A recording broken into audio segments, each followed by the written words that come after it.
Boa tarde, pessoal. Eu sou o Rubens Monge, da ABCP, gerente de edificações. Muito bem-vindos aí a todos. Essa aqui é uma iniciativa de Todos pela Construção, uma iniciativa da Et Soluções, Construliga, ABCP, SNIC e Sebrae. Hoje a gente vai falar sobre parede de concreto, quais os gargalos que podem atrapalhar a produtividade. Quem vai falar para a gente é o Danilo Lorenzetto, Eu convido o Danilo Lorenzetto já para entrar. Eu vou falar um pouquinho aqui sobre o Danilo, formado em Engenharia Civil pela Unesp. Olá, Danilo. Tudo bom? Tudo bom, Rubens? Tudo já. Deixa eu fazer aqui um breve histórico aqui do Danilo aqui. São 5 páginas só um instante. Danilo Lorenzetto, formado em Engenharia Civil pela Unesp, MBA em Gerenciamento de Projetos pela FGV, atua há mais de uma década no mercado da construção civil, participando dos mais diversos projetos comerciais, industriais e residenciais, especialista em consultor técnica do sistema construtivo parede de concreto moldado em loco, atua também focado na produção de conteúdos, cursos, palestras, workshops, com os temas parede de concreto, industrialização da construção civil e gerenciamento de projetos, Então, é isso. O Danilo vai passar aqui tudo o know-how que ele adquiriu aí nesses longos anos, A gente estava conversando aqui um pouquinho, o Danilo, ele está há muito tempo no mercado já e faz mais ou menos 100 reuniões e webinários aí por ainda, ele tem uma bagagem bem grande para passar para a gente. Então, Danilo, bem-vindo, E vamos lá. No final, mais uma coisa, no final a gente vai ter as perguntas podem ser colocadas lá para o final, vai passando no chat as perguntas, a gente vai anotando, depois o Danilo vai responder, vai ser mais ou menos 40 minutos de apresentação, e a gente deixa aí uma meia horinha de perguntas para responder todo mundo, ok? Obrigado, Danilo, vamos lá. Valeu. Bom, primeiramente, muito obrigado, Rubens e ABCP aí pelo convite, é um prazerzaço estar aqui conversando com vocês, num tema que eu gosto tanto, que é a parede de concreto, e já trabalho há bastante tempo. Bom, para quem não me conhece, como o Monge já me apresentou, eu sou engenheiro civil, também sou gerente de projetos, trabalho com parede de concreto já faz mais de 10 anos, precisamente 12 anos. Eu tenho uma empresa de consultoria, a Lorenzetto Engenharia, ela já existe há 9 anos, exatamente para esse mercado, para ajudar as empresas que queiram trabalhar com o sistema parede de concreto ou que já trabalham com o sistema parede de concreto, dando aí o caminho das pedras, A gente sabe toda a dificuldade que as empresas têm e as dúvidas que elas têm na hora de implantar ou até quando o sistema já está implantado, ou as possíveis melhorias que o sistema pode trazer, Eu comecei lá na Rodobens Negócios Imobiliários, uma verdadeira escola da galera de parede de concreto, lá em 2010, apesar da parede de concreto já estar em larga escala no Brasil antes disso, ali em 2007, 2008, 2009, mas eu comecei lá numa obra em Uberaba, e foi amor à primeira vista, me chamou muita atenção, principalmente em função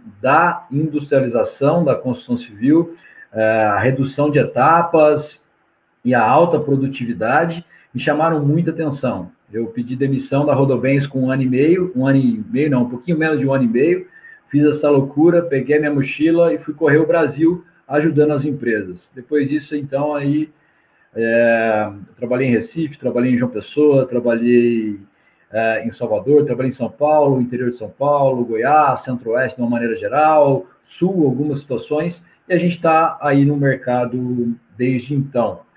Hoje nós temos aqui na nossa empresa 12 clientes full-time, dentre as mais diversas, dos mais diversos tipos de contrato, desde apenas a ajuda ali, o auxílio inicial, a especificação dos insumos, indicação dos projetistas, idealização dos projetos e tal, até o monitoramento efetivo, indicação da mão de obra qualificada, treinamento das equipes técnicas, acompanhamento mensal e também, se for o caso, o acompanhamento técnico e monitoramento solicitado pela Caixa Econômica. Esse é um trabalho que a gente vem fazendo aí nos últimos anos, tá? Falando já aqui do nosso tema, quais são os gargalos que podem atrapalhar a produtividade da parede de concreto? Sem dúvida nenhuma, um grande ponto a ressaltar de qualquer sistema industrializado, isso não é só na parede de concreto, mas em outros sistemas industrializados, é o ganho da produtividade. A construção civil, não sei se todo mundo sabe, mas no mundo é uma das indústrias menos produtivas.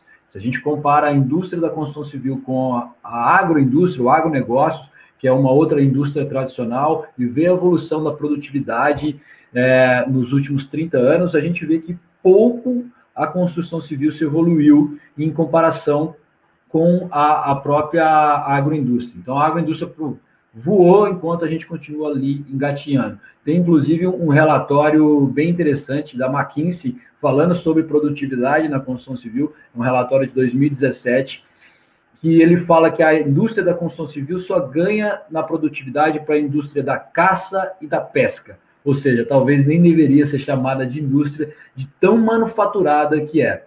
Tem uma frase que eu costumo dizer lá nas minhas redes sociais, que a galera adora e tira a maior onda, que eu falo que há 4.700 anos atrás, as pirâmides do Egito foram construídas colocando um bloco em cima do outro, e até hoje a gente constrói colocando um bloco em cima do outro.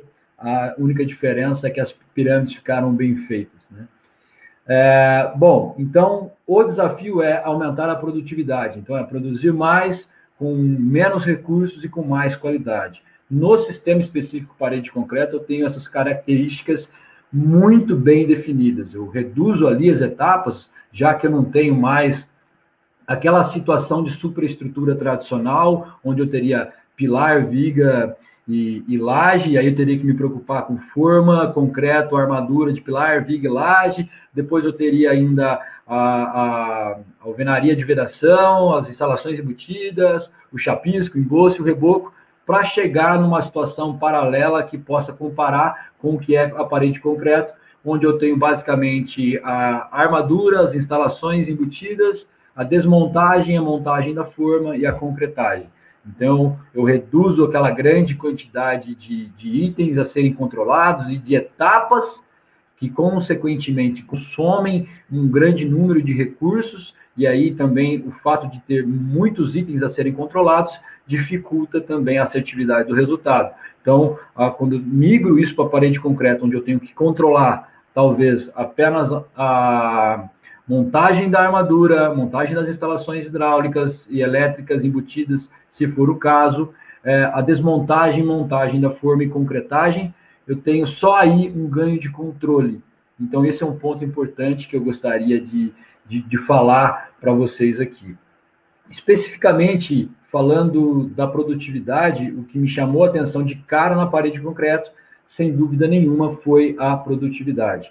Quando eu cheguei nessa obra na Rodobens, em Uberaba, em 2010, a Rodobens tinha uma tipologia de unidade geminada, eram casas de 50 metros quadrados geminadas de 2 a 2. Existiam outras tipologias, mas especificamente nessa obra, eram casas de 50 metros quadrados geminadas de 2 a 2. Lá eu tinha uma forma que perfazia, eu tinha um conjunto de forma que perfazia as 2 unidades habitacionais. Então, a nossa produtividade lá e a nossa produção era desmontar e montar esse conjunto de formas e concretar essa forma perfazendo as 2 unidades. O que me chamou a atenção é que a gente fazia isso uma vez por dia. Então, se desmontava a forma de 2 unidades e se montava a forma de 2 unidades na fundação da frente, no radier da frente. É muito usual esse tipo de fundação, né, nesse tipo de edificação. E concretávamos uma vez por dia. À frente vinha ali uma equipe, tanto fazendo os radiers, quanto uma equipe também montando a armadura, as telas e as instalações, e a gente concretava. Então, quando eu vi aquilo de concretar 2 casas por dia, me chamou muita atenção. Muita atenção. E aí, um item que mais me chamou a atenção ainda é porque eu tinha 6 colaboradores em cada forma, em cada casa. em cada unidade habitacional. Então, com 12 colaboradores, a gente conseguia concretar uma casa por dia, 2 casas por dia. E aconteceu uma coisa que eu quase nunca consegui repetir, raramente eu consigo repetir. Num mês de agosto, desses meses mais compridos um pouco, com as semanas mais compridas, nós conseguimos concretar 26 vezes. E aí, com 12 pessoas, 26 concretagens, ou seja, todos os dias úteis da semana, mais o sábado, a gente conseguiu fazer em um mês 52 unidades habitacionais. E aí eu falei, caramba, nossa, é muita coisa. Com 12 colaboradores, é muita coisa. Isso me chamou muita atenção. Isso fez com que eu pedisse demissão da Rodobens, achando que já talvez poderia saber tudo, ou saber o suficiente sobre o sistema construtivo, e fui virar consultor. E quando eu cheguei no meu primeiro cliente, foi aí que eu percebi que eu não sabia quase nada e eu precisava aprender bastante. Isso foi o início da minha carreira. Então, é só para vocês terem uma ideia que isso é uma coisa que acontece, inclusive, hoje. E só o fato de a gente ali concretar uma casa por dia, hoje, depois desses 10, 12 anos de experiência, já trago aí inúmeras características e alguns mitos que eu quero comentar com vocês aqui, tá? Vou passar o slide aqui e a gente vai começando. Pessoal, vocês estão me escutando bem? O Walter Vasconcelos estava comentando aqui no chat que o áudio estava cortando, mas vocês estão me escutando bem? Como é que está aí? Beleza, ótimo.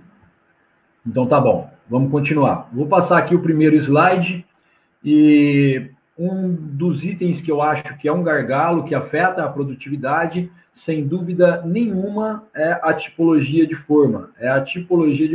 São os tipos de forma que existem disponíveis no mercado e, obviamente, o tipo de forma que a sua empresa, ou a sua obra, ou o seu projeto decidiu. Então, não sei se vocês sabem, mas hoje a gente teve outras palestras aqui, inclusive da galera de forma, aqui no Todos pela Construção, mas eu vou repetir algumas coisas aqui. Então, a gente tem forma, desde a forma de madeira, da mais tradicional, feita manualmente lá, a gente tem as formas mistas de metal com madeira, travamento metálico e madeira, a gente tem forma mista de metal com plástico, a gente tem forma apenas de plástico, a gente tem formas de aço e a gente tem formas de alumínio.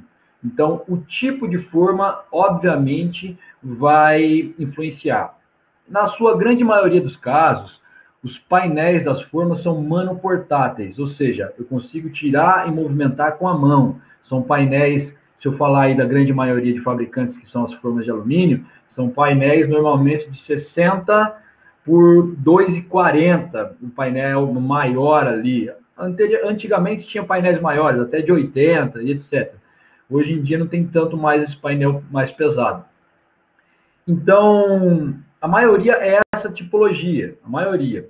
As formas de plástico mista mudam um pouco, a forma de madeira principalmente, mas é muito pouco utilizada. Em algumas situações, existem as formas trepantes, ou forma gang, dependendo aí do tipo de fabricante, onde esses painéis são unidos, e aí forma a parede inteira, ou um painel de parede inteira. Então, a movimentação desse painel vai ser com um equipamento de içamento. Existem alguns fabricantes, alguns não, existe um fabricante também de forma de aço, que a gente tem o painel da forma inteira, da parede inteira. Então, a movimentação também é feita com equipamento de içamento. Obviamente que isso interfere na quantidade de mão de obra e isso também interfere na produtividade. Então, o que eu quero dizer aqui para vocês é a tipologia de forma, ela, sem dúvida nenhuma, influencia e é um gargalo na produtividade. Quando a empresa vai escolher a forma, eu costumo dizer o seguinte: a gente tem que fazer aquilo que faz sentido para nós nesse momento, tá?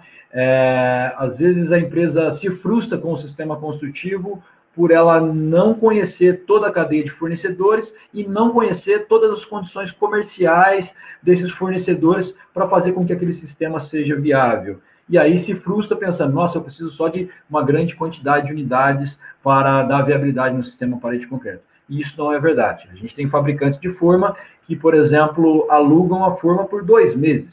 Isso faz com que eu consiga, com um mínimo de 2 meses, contra outros concorrentes que alugam com um mínimo de 6 a 8 meses.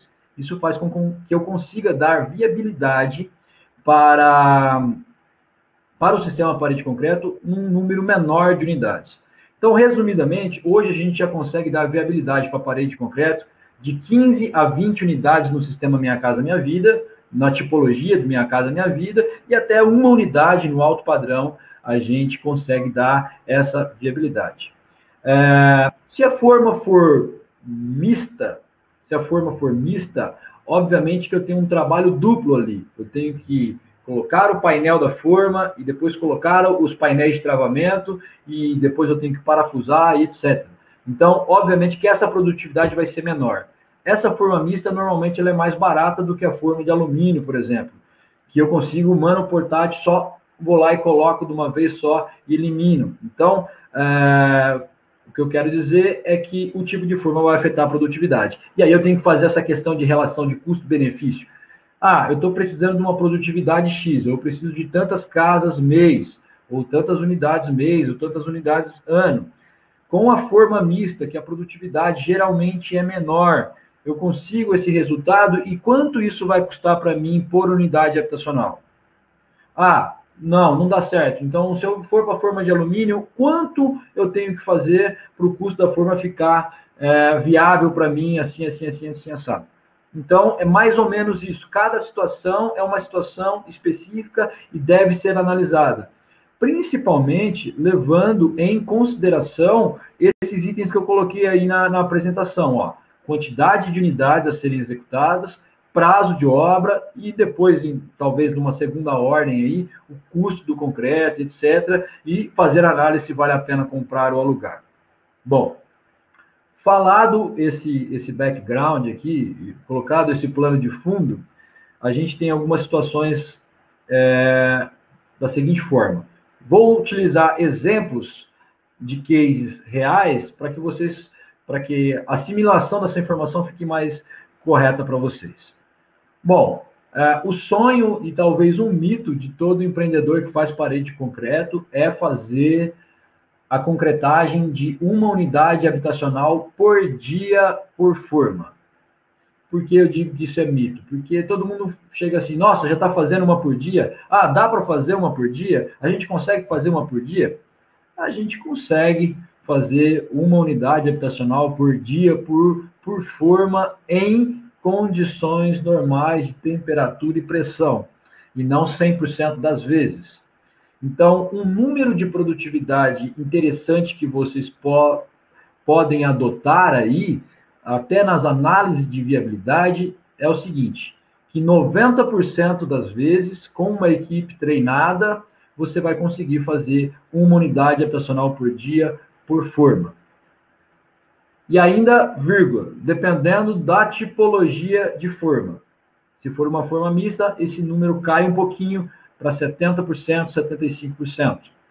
Se for uma forma tradicional de alumínio, esse número chega a 90%. Por que, Danilo? Porque chove, porque o fornecedor de concreto às vezes não atende, o cara foi fazer um bombeado de manhã e a sua concretagem era logo após o almoço, ele atrasou, e aí a concretagem ficou para o próximo dia.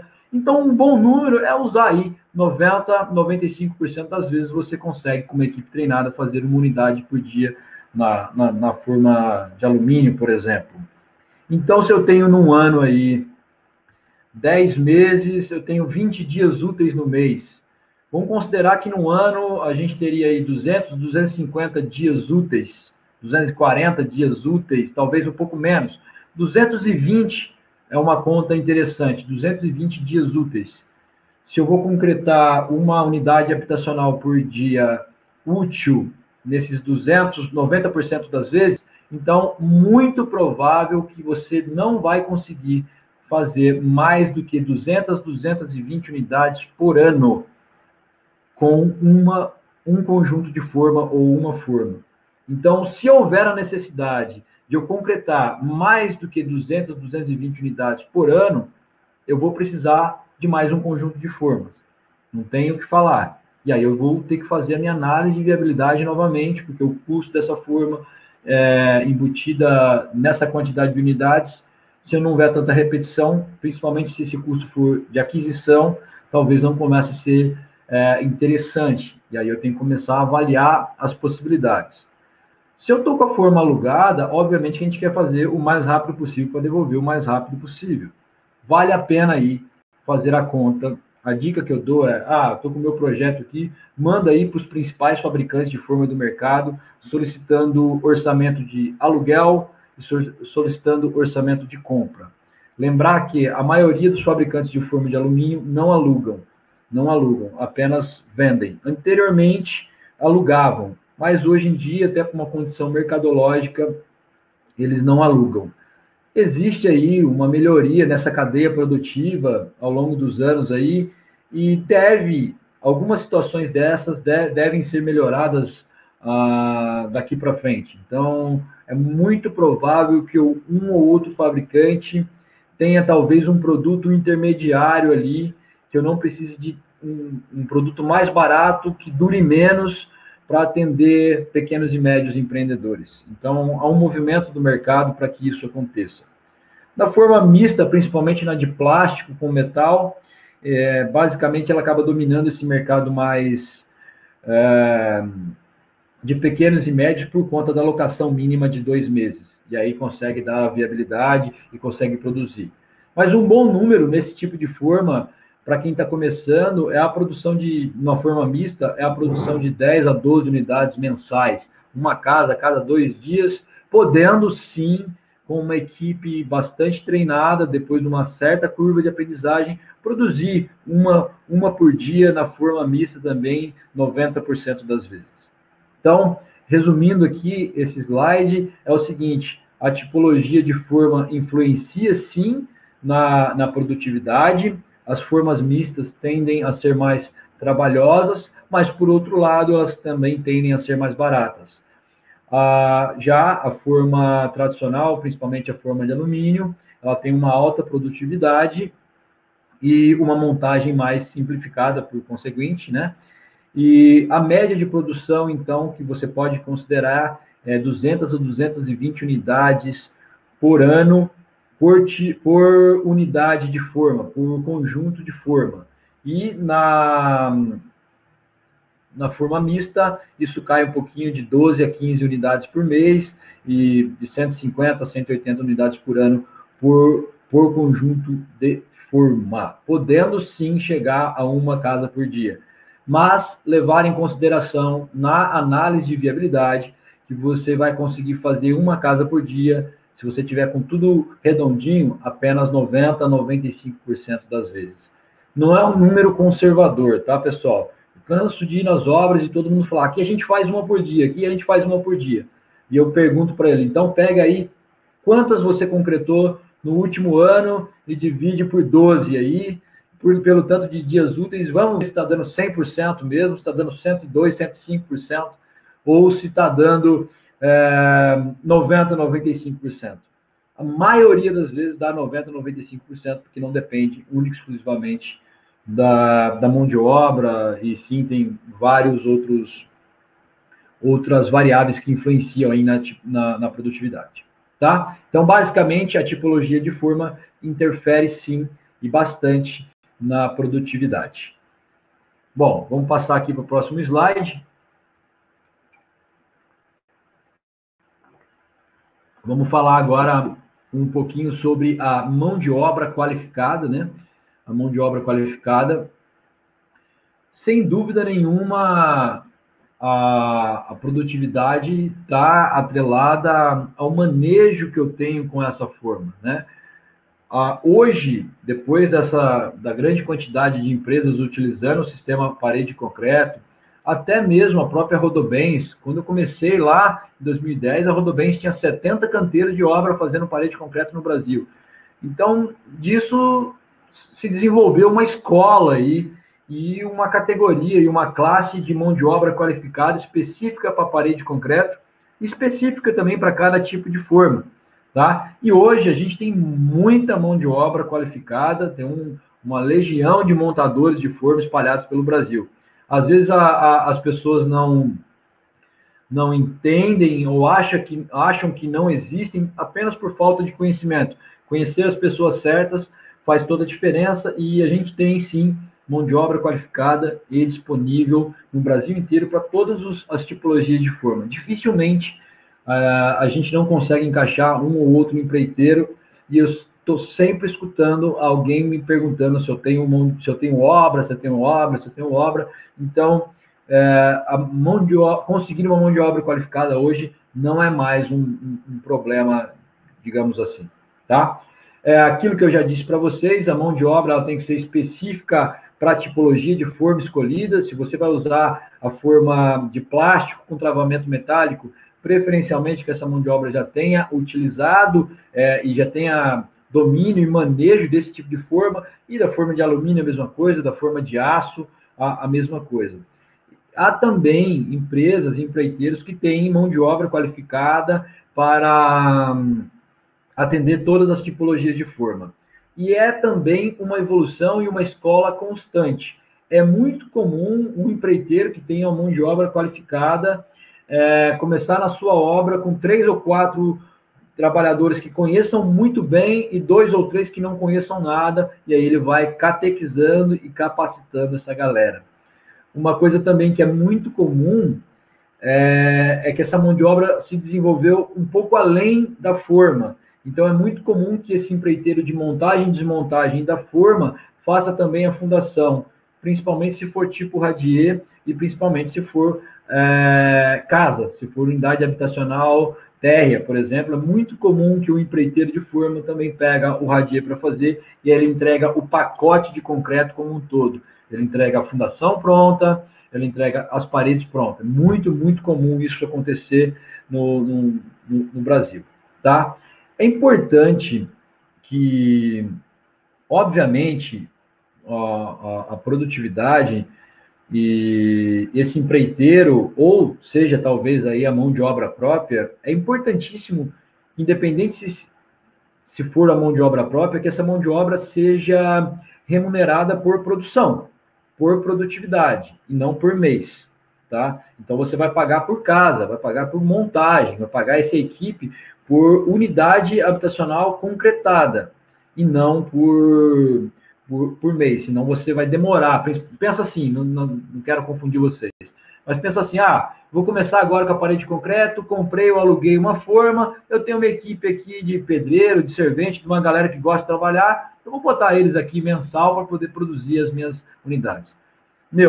Se for alugada a sua forma, principalmente, isso é um cuidado que deve ser levado em consideração, porque essa galera não vai produzir, tá? Eu, Danilo Lorenzeto, tá? Danilo Lorenzeto, sou 100% a favor da terceirização. Sou 100% a favor da terceirização, tá? O que não impede de você entender e querer montar a própria equipe, formar a própria equipe, catequizar e deixar ela produzindo para você, até ela chegar ali no nível de produzir uma casa por dia 90% das vezes, mas pagando por produtividade. Pagando por produtividade, você vai ter um bom resultado. Só que aí é o seguinte, existe um paradoxo, não sei se é um paradoxo, mas existe um contraponto que nem sempre a produtividade está atrelada à qualidade. E aí, quando entra o quesito forma, entra um negócio chamado manutenção e desgaste dessa forma. O que eu estou querendo dizer? Se eu quiser produzir muito e a minha equipe der muito porrada e muito pau na forma, eu posso até fazer uma por dia, mas daqui a pouco minha forma, que era para durar 600, 700, 800 utilizações, ela não vai durar nem 250. Então, há um ponto de equilíbrio que eu tenho que levar em consideração, levando principalmente a manutenção preventiva e a manutenção corretiva alinhada junto ali com a produtividade. A gente sabe, e nas outras palestras a gente viu, que há uma grande necessidade de a cada ciclo se fazer a manutenção correta, que é passar a espátula nas laterais do painel para tirar a nata do concreto, lavar a forma após a concretagem. Se for especificamente no painel, dependendo da tipologia, lavar esse painel, ou com um saco de ráfia, ou até com uma palha de aço, nem sempre essa manutenção de passar a palha de aço ou o saco de ráfia no painel dá tempo de fazer, mas eu tenho que planejar, pelo menos uma vez por semana, fazer essa manutenção mais pesada e, obrigatoriamente, todo ciclo lavar a forma após a concretagem.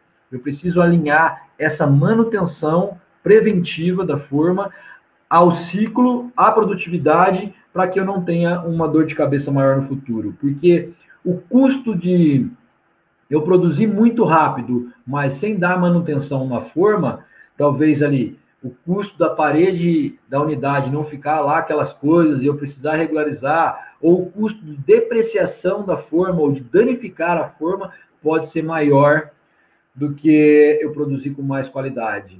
Ou talvez trabalhar com uma equipe melhor para produzir com um pouquinho mais de qualidade. Então, é muito, muito importante que essa mão de obra seja qualificada, mas que essa questão de manutenção preventiva e aí também a manutenção corretiva, quando houver necessidade, eu executar e estar alinhado com a produtividade. Senão, não adianta nada. Eu vou ter um desuso da forma, vamos dizer assim.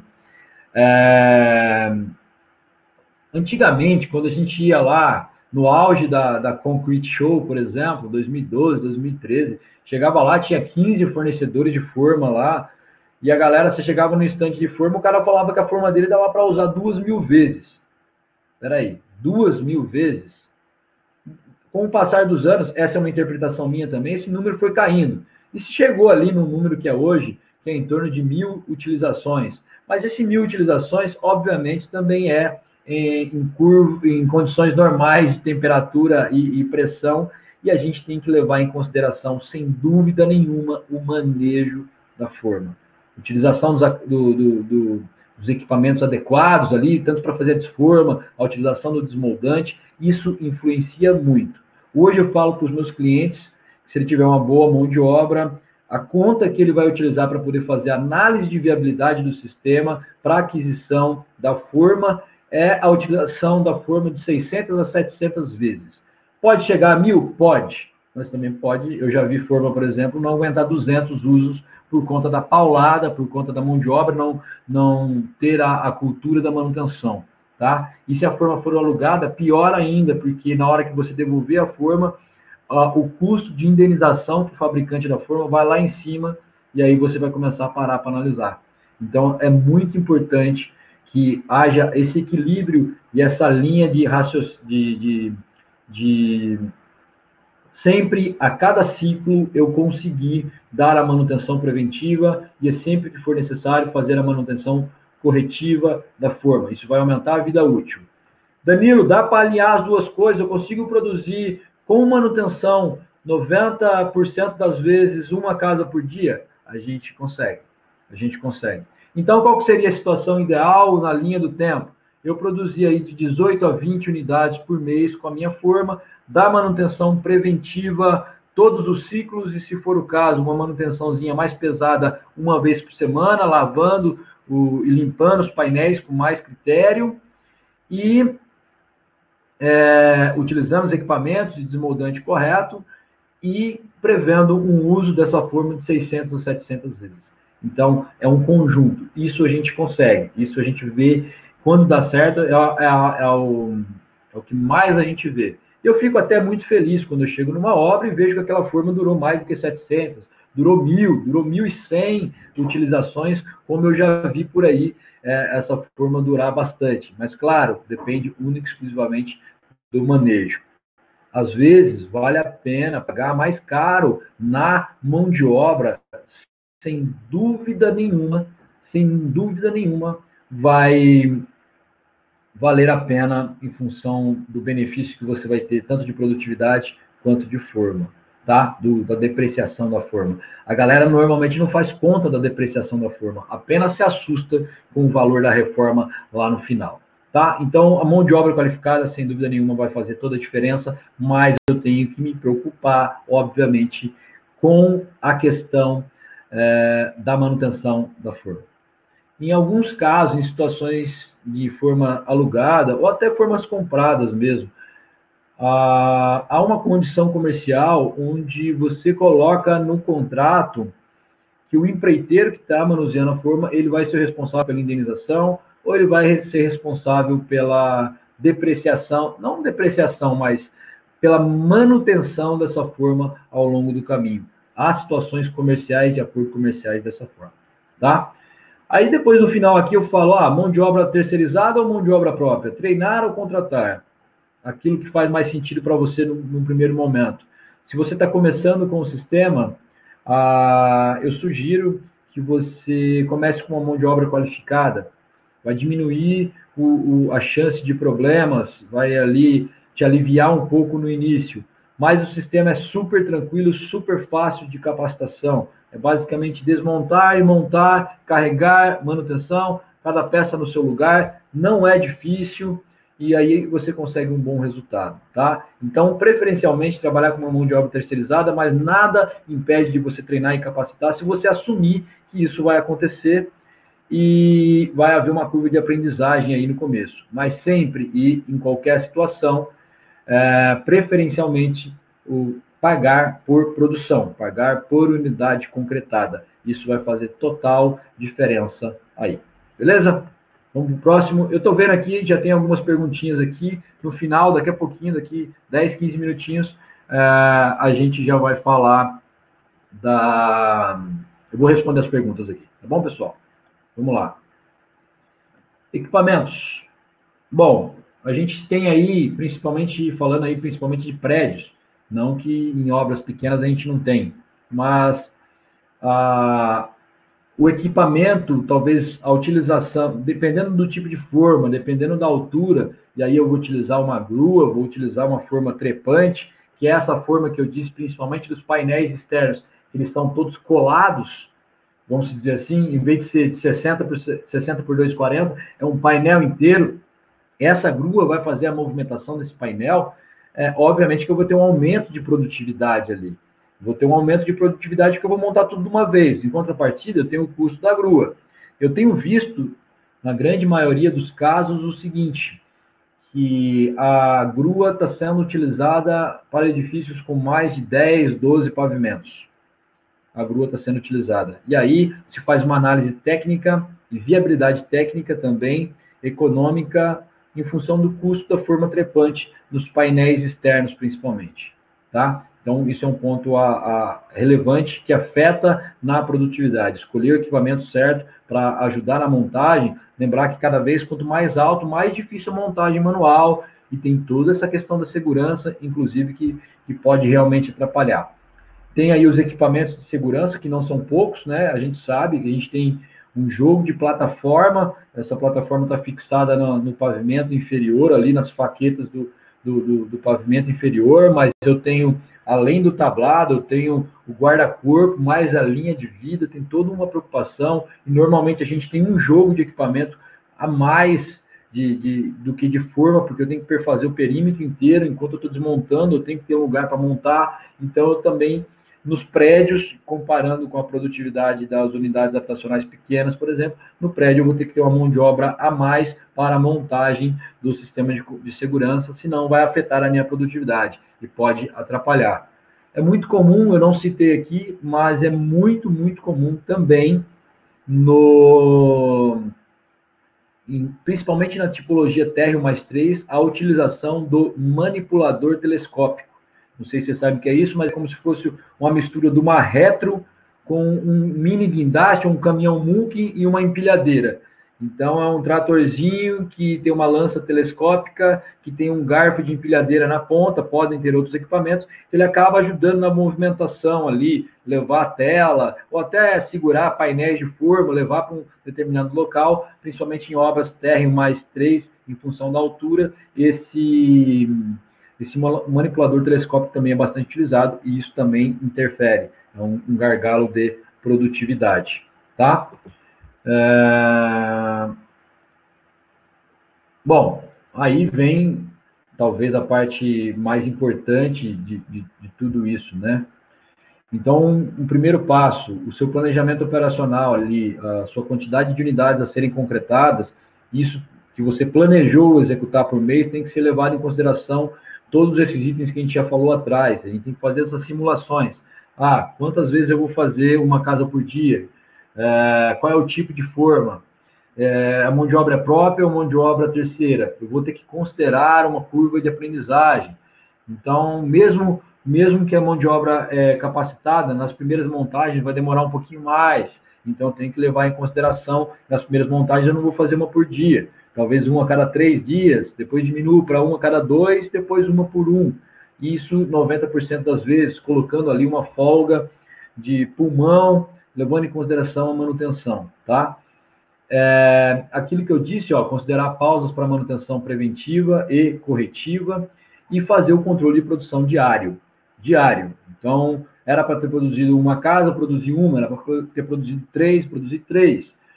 Fazer esse controle comparando o planejado com o realizado, para que, se for necessário, você faça uma correção de rumo para o atingimento do prazo final, tá? É importante que, quando começar a acontecer os problemas, você identificar. Se você está fazendo um controle de produção diário, você consegue identificar o que está falhando, fazendo com que você não atenda. Será que é a mão de obra que não está dando conta? Há necessidade de mais mão de obra ou não? Aquela mão de obra realmente não consegue? Ou esse projeto não consegue, em função da complexidade tal, produzir mais? Será que é isso? Será que é o fornecedor que está falhando? Eu estou tendo um problema com o fornecedor de concreto, estou tendo um problema de atraso de fornecimento de tela, estou tendo um problema de atraso de fornecimento de caixinha elétrica. Será que é isso? Então, eu tenho que realmente identificar. Se eu estou fazendo o meu controle de produção diário, obviamente que você está com o seu gargalo desenhado ali, onde você está com um problema, vai facilitar você resolver, sem dúvida nenhuma. E, obviamente, fazer aí as correções de rumo, tá? Antes de finalizar essa parte aqui, a gente já está com 30 e poucos minutos aqui, finalizar a parte do conteúdo e ir para as perguntas, eu vou dar alguns exemplos de quantidade de colaboradores por forma, por tipologia que aí vai representar. Bom, e em 2 tipos de forma. Falando primeiro da forma de alumínio. Para a produção de uma casa, tipologia Minha Casa Minha Vida.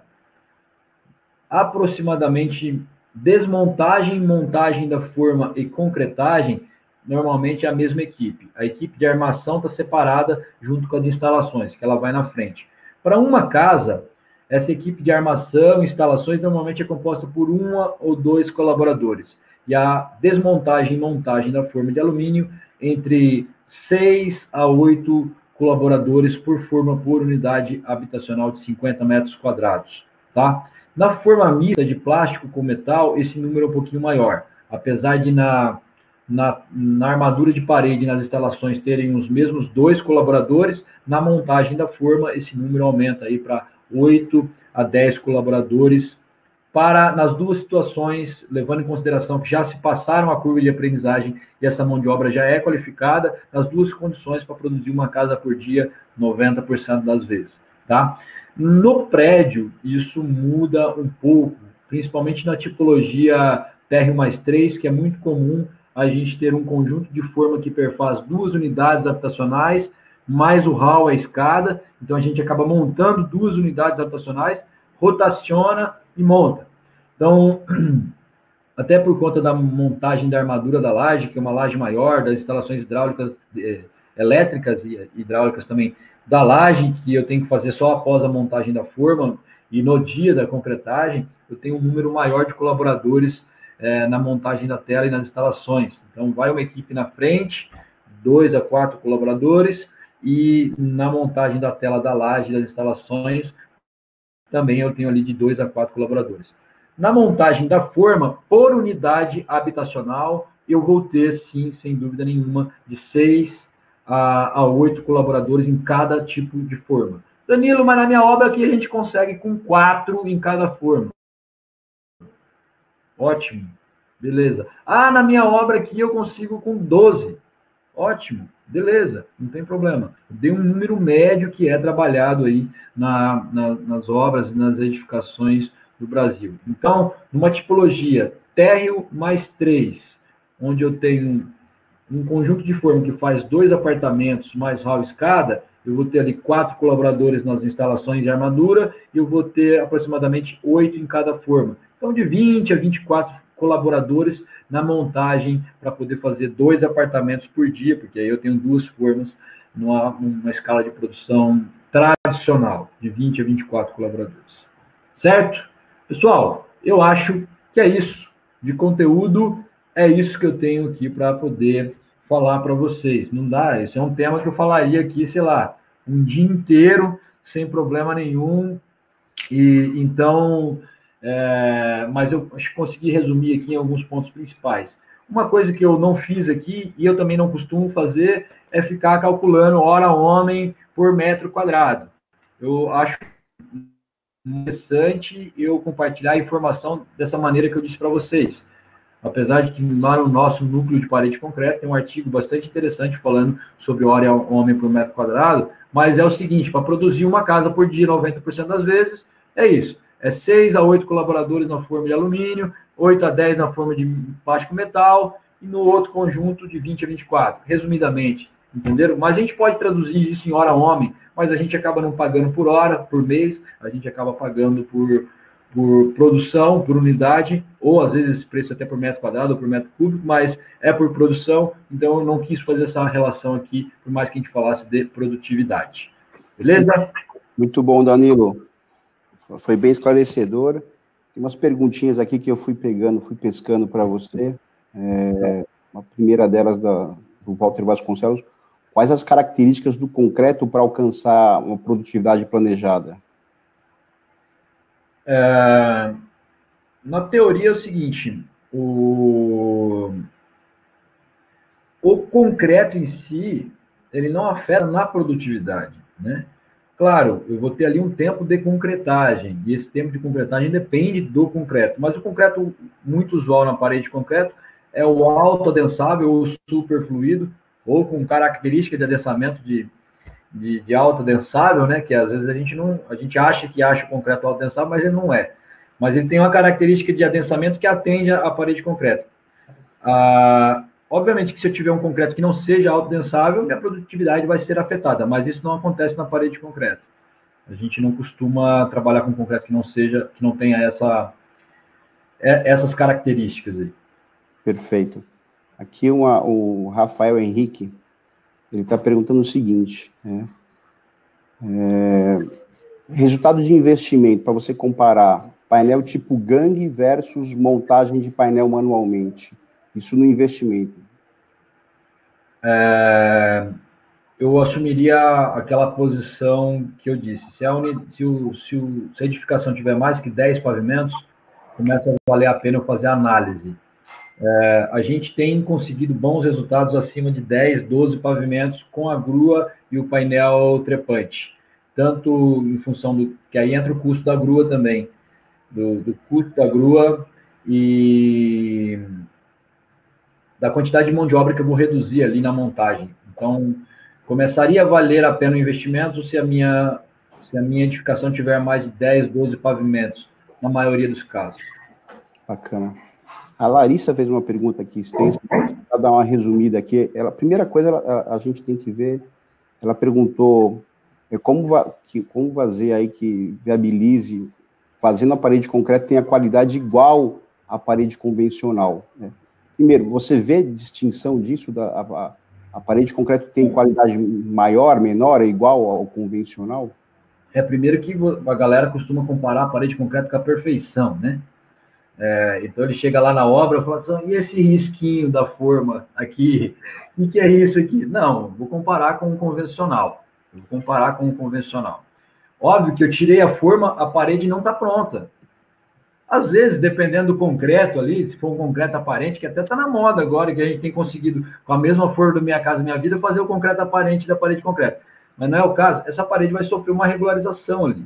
A gente vai fazer nos pontos principais, principalmente no encontro das placas, antes de receber a pintura, que aí seria uma etapa de comparação com o reboco tradicional, está lá o reboco tradicional, a próxima etapa já é a pintura, o emassamento ou algo assim, na parede de concreto, tirei a forma, vou fazer a regularização e aí vai receber. E aí estão em condições iguais. Às vezes, em grande maioria, até superiores. O problema é mais da junção desses painéis. Só que com a utilização em larga escala, isso não fica perfeito sempre. juntando ainda com essa manutenção preventiva, que nem sempre é da maneira correta, deveria ser, às vezes a gente tem algum tipo de diferencinha. Mas a gente também tem parede de reboco torta. Então é bom a gente entender, parede de concreto não é perfeição, mas eu reduzi uma série de etapas e, obviamente, que eu preciso fazer uma pequena regularização antes de entrar na pintura. Tá. Uma pergunta aqui da Cláudia, ela pergunta o seguinte: se tem alguma coisa que a gente possa acrescentar no concreto, ali, ela fala no núcleo do concreto, imagino que seja acrescentar na concretagem, né, para proporcionar um excelente isolamento térmico e acústico. Bom, essa conversa do atendimento à norma de desempenho, não vou nem dizer que é do conforto térmico e acústico apenas, mas sim do atendimento à norma de desempenho. Ela é uma conversa bastante capciosa. Mas partimos do princípio que a nossa norma, a gente trabalha com o concreto convencional. Essa característica de adensamento não é uma classificação de concreto. O concreto é classificado em relação ao seu peso específico. Então, toda e qualquer inserção de qualquer aditivo específico nesse concreto vai me transformar num sistema construtivo diferente do que é a parede de concreto normatizada. E vai fazer eu recorrer, talvez, aí a uma diretriz do SINAT ao invés da norma. E quando eu recorro à diretriz do SINAT, eu vou ter que recorrer a um DATEC, que é um documento de aprovação técnica, para que eu consiga financiar. Bom, isso é um primeiro ponto. Então, a gente poderia, se eu coloco o concreto com ar incorporado, eu sei que a incorporação de ar vai melhorar a característica de conforto térmico e talvez acústico, dependendo da situação. Mas, na nossa norma, não leva em consideração o concreto com ar incorporado. Então, se eu fizer a minha parede de concreto com ar incorporado, eu não estou atendendo a norma. Então, e aí eu vou ter que... já se caracteriza como um sistema inovador. Lá no DATEC, lá no SINAT, tem uma diretriz para concreto com ar incorporado. A mesma coisa para fibra de vidro, para concreto com agregado leve, isso ou aquilo. Então, isso é um ponto que a gente tem que levar em consideração. Perfeito. Aqui, o pessoal está perguntando aqui, eu vou só me ater às perguntas agora para ser mais rápido, a gente tem um tempo limitado aqui. Para você comentar um pouquinho sobre instalação elétrica e hidráulica, né, se elas ficam na paredes, né, e outra perguntinha, quais os principais argumentos que você usa para o investidor mudar o método construtivo? Tá, vou começar pela última aí. O dinheiro volta antes. 10 milhões de reais aplicado em um ano, rentabilizando X, é uma coisa, 10 milhões de reais aplicado em 6 meses com uma rentabilidade X, e em sua grande maioria das vezes mais Y, é uma questão totalmente diferente. É única e exclusivamente. O seu dinheiro volta antes. Bom, falando das instalações, a norma não proíbe as instalações serem embutidas. Ela te dá algumas recomendações e também fala que você tem que recorrer muito ao calculista em função da onde está e como está distribuída essas tubulações embutidas. Mas a gente sabe também que tem um aspecto da manutenção. Então, a gente acaba tendo, na maioria dos casos, as tubulações e eletrodutos e caixas elétricas embutidas na parede, e as tubulações hidráulicas, em casas é muito comum ser embutida, tradicional, em kits ou em mini shafts na própria parede, mas nas edificações verticais é muito comum que essas instalações sejam, a maioria em shafts, e quando no ramal de distribuição ela seja através do PEX ou aparente com algum acabamento que esconde ou até um mini shaft ali dentro, em função da manutenção. Ok. Eu vou dar uma condensada aqui algumas perguntas, muita gente perguntando sobre conforto térmico e também... vou fazer um comentário aqui. Pode ser. A questão do conforto térmico, pessoal, há intuitivamente um mito de se achar que a parede de concreto vai ser um quadrado, um cubo, e vai virar um forno. Não é bem assim, não é bem assim. A gente tem, primeiramente, que a gente tem que pensar que nós temos um país continental. Então, o Brasil é dividido em 8 zonas bioclimáticas totalmente diferentes em suas características. Isso, obviamente, vai afetar. A característica do material da edificação também vai afetar. A norma de desempenho fala o seguinte: para me atender os requisitos mínimos de atendimento à norma, o que também requisitos mínimos num país do tamanho do nosso, nem sempre é bom para todo mundo, mas a norma fala o seguinte, ó, o pico de temperatura externa não pode ser maior que o pico de temperatura interna. E aí eu tenho que fazer, basicamente, a norma me deixa fazer 3 tipos de análise. Primeiro, o procedimento simplificado, que não é recomendado, que é apenas análise do material. Depois eu tenho uma análise de simulação. Qual é essa análise de simulação? Levando em consideração o material, pé direito, abertura, absortância desse material, cor de revestimento externo, tipo de revestimento, de cobertura, e porão dessa unidade habitacional em relação ao nascer e pôr do sol e assim por diante. Bom, falei tudo isso para dizer o seguinte, não é simples. Se eu pegar todas as edificações convencionais, tem muita edificação convencional que também não atende ao conforto térmico, porque não levaram em consideração essas características.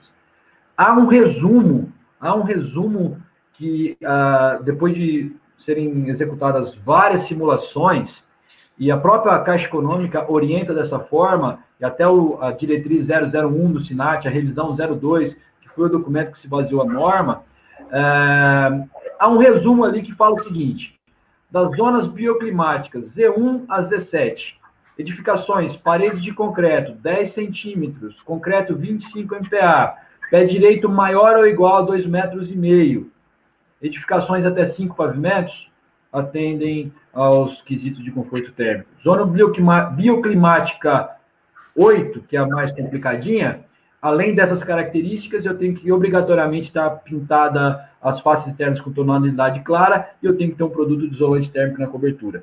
Isso resolveu o problema para edificações até 5 pavimentos e é, inclusive, uma orientação da própria Caixa Econômica, isso está lá no conjunto de especificações mínimas. Agora, situações que fogem dessas características devem ser analisadas por um profissional habilitado que vai fazer a análise correta. Talvez eu tenha que aumentar um pouquinho a espessura da parede, talvez eu tenha que aumentar a abertura, mas eu não posso apenas levar em consideração apenas o material. Eu tenho que levar em consideração o conjunto como um todo. E essas características devem ser analisadas na etapa de projeto, para que, se eu tiver alguma alteração, que eu faça nesse ponto. Então, resumidamente, é isso. Perfeito. Aqui vamos condensar aqui na parte de muita gente falando de fissuras e patologias, né? Fala um pouquinho aí do que tem como você fazer uma parede sem fissura? Tem técnicas para isso?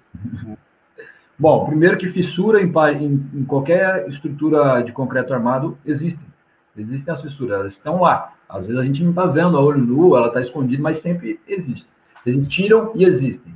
Especificamente da parede de concreto, por ser uma estrutura monolítica, é muito volume de concreto, é um elemento rígido ali, há sim uma grande preocupação com o aparecimento de fissuras. Essas fissuras elas têm as mais diversas causas, elas podem ser causadas apenas por conta da dilatação térmica, e aí eu não tenho, talvez, no meu projeto previstas juntas de dilatação da maneira correta, então vão aparecer em predinhos pequenos de térreo+3, é muito comum aparecer principalmente no último pavimento, que tem mais contato com o sol, e no primeiro pavimento, porque eu tenho limitação de movimentação por conta da fundação. Talvez uma movimentação mecânica ali do solo, ou um agente externo depois, ali, um rolo compactador passando depois da unidade pronta, ou até mesmo posicionamento errado das instalações embutidas, muito próximo à parede, falta de espaçador, etc., podem causar algumas patologias nesse sentido. Então, a gente tem tudo isso aí. Mas a gente tem o principal, que é a retração. Retração é a perda de volume do concreto, ou o caminho que a água faz quando quer sair, quando há excesso de água no concreto.